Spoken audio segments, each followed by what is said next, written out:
Hi, my name's Dario. I'm in 8th quarter and I'm from the UK. Hi, I'm Honey and I'm from Pakistan. Hi everyone, I'm John from Chongqing. Although actually I come from Chongqing, this is my first time visiting Dazu Rock Carving store.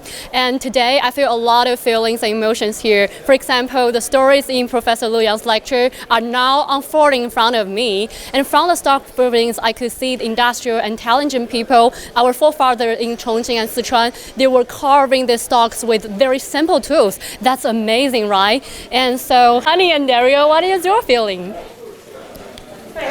I think when I first walked in, the first words that came to my head was like 震撼. Like I think it was just spectacular, given how Jiong mentioned, in Professor Lu Yang's lecture last night, he was talking about how big everything was. But like when you're standing right here, it is just, I think you'd really feel what he was trying to explain to you, and I think that feeling is just amazing and just unbelievable.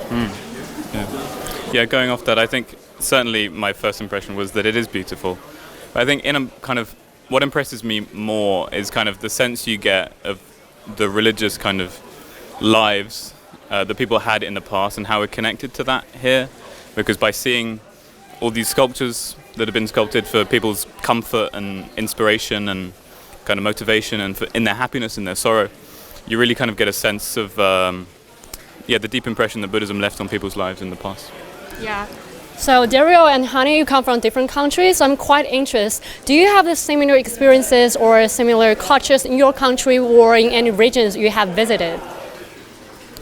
I think so in Pakistan, there is actually a few places, I think mostly known would be Taxila, where you would find a lot of sculptures, monasteries that is related to Buddhism. And I think that's just really interesting because back home, we don't have grottos like these or big sculptures and all. It's very much just mostly ruins because we don't really do a lot of preservation for this.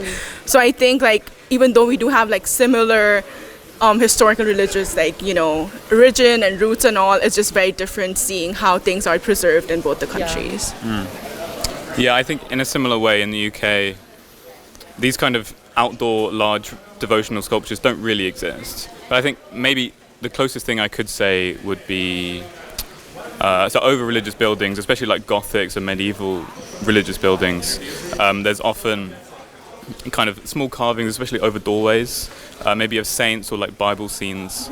I think that, and it has a kind of similar kind of function as these do, to really focus your mind on your faith and what you're looking forward to, and they're role models of virtuous life and so on. Yeah.